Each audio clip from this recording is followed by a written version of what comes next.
বাংলাদেশ গিয়েছি আর আম্মুর হাতের ইলিশ মাছের এই ভুনাটা খাবো না তা কখনো হয়? এই রান্নায় তেমন কোনো মশলার প্রয়োজন পড়ে না, মাত্র অল্প কিছু উপকরণে এই রান্নাটি করা হয়, কিন্তু খেতে ভীষণই মজার হয়। আর এই মাছ ভুনা দিয়ে নিমিষে আপনি 2 প্লেট ভাত খেয়ে উঠতে পারবেন, এর সাথে আর কোনো কিছু দরকার পড়বে না।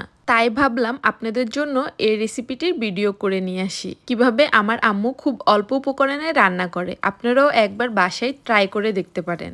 আর এটা হচ্ছে আমার আম্মুর হাতের রান্না করা প্রথম কোনো ভিডিও আমার চ্যানেলে দেওয়া হবে, তাই আম্মুর জন্য এটা প্রথমবার যে আমি ভিডিও করছি। প্রথমে তো আম্মু কিছুটা ইতস্ত বোধ করছিল, পরে বললাম তুমি যেভাবে রান্না করো সেভাবেই করলেই হবে, আমি শুধু ভিডিও করব, তাই কোনো কিছু ভুল ত্রুটি হলে আপনারা ক্ষমা সুন্দর দৃষ্টিতে দেখবেন। প্রথমে ইলিশ মাছগুলোকে ভালোভাবে পরিষ্কার করে নিয়ে এর মধ্যে স্বাদমতো লবণ আর কিছুটা হলুদের গুঁড়া দিয়ে মেখে নিচ্ছে। তারপর এই ইলিশ মাছগুলোকে তেলের মধ্যে ভেজে নিতে হবে।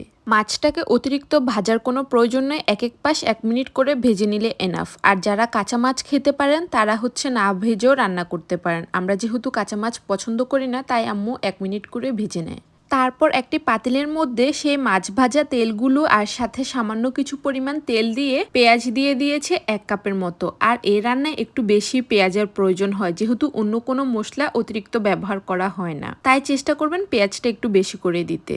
পেঁয়াজটাকে কিছুক্ষণ ধরে ভেজে নেওয়ার পরে যখন একটু নরম হয়ে আসবে, তখনই চুলার আঁচটা কমিয়ে দিয়ে এর মধ্যে দিয়ে দিয়েছে 2 চা চামচ পরিমাণ মরিচের গুঁড়া, 1 চা চামচ পরিমাণ হলুদের গুঁড়া আর 1 চা চামচ পরিমাণ রসুন বাটা। তার সাথে দিয়ে দিয়েছে স্বাদ মতো লবণ। তারপর সবগুলো মশলাকে তেলের উপর কিছুক্ষণ ধরে কষিয়ে নিতে হবে। কষিয়ে নেওয়া হয়ে গেলে এর মধ্যে দিয়ে দিয়েছে 2 কাপ পরিমাণ পানি। তারপর পানিটাকে কিছুক্ষণ ধরে বলক উঠিয়ে নিতে হবে। বলক উঠে গেলে এর মধ্যে দিয়ে দিচ্ছে আম্মু এখানে ফ্রোজেন টমেটো। আপনারা চাইলে ফ্রেশ টমেটোটা ব্যবহার করতে পারেন। আর এখানে 2টি টমেটোর পরিমাণ টমেটো ব্যবহার করেছে। তারপর এই টমেটোটাকে আবারও নেড়েচেড়ে মিশিয়ে নেওয়ার পর যখন এটার মধ্যে বলক উঠে আসবে, তখন এর মধ্যে দিয়ে দিচ্ছি ইলিশ মাছের ডিম, আর এগুলি কাঁচা অবস্থায় দিচ্ছে। আর আপনারা যদি ডিম দিতে না চান তাহলে স্কিপ করতে পারেন। তখন ঝোলটাকে আরও কিছুক্ষণ ধরে ফুটিয়ে নিয়ে ঝোলটা কিছুটা শুকিয়ে আসা পর্যন্ত অপেক্ষা করতে হবে। আর এর ফাঁকে আম্মু চেক করে নিচ্ছে তরকারিতে লবণ ঠিক মতো হয়েছে কিনা। আমার আম্মু বলে এই রান্নার মূল স্বাদটাই আসে ঝোল থেকে, মানে ঝোলটা যদি ভালোভাবে কষিয়ে নেওয়া হয় তখনই কিন্তু রান্নাটা স্বাদ হয়। তাই ঝোলটা ভালোভাবে কষিয়ে নেওয়ার পরে একে একে সবগুলো মাছ দিয়ে দিচ্ছে, আর মাছটা দিয়ে একটু আলতো করে নেড়ে নিচ্ছে। ইলিশ মাছ যেহেতু এমনিতেই অনেকটা নরম হয়, তাই বেশি নাড়াচাড়া করলে ভেঙে যাওয়ার সম্ভাবনাটাই বেশি।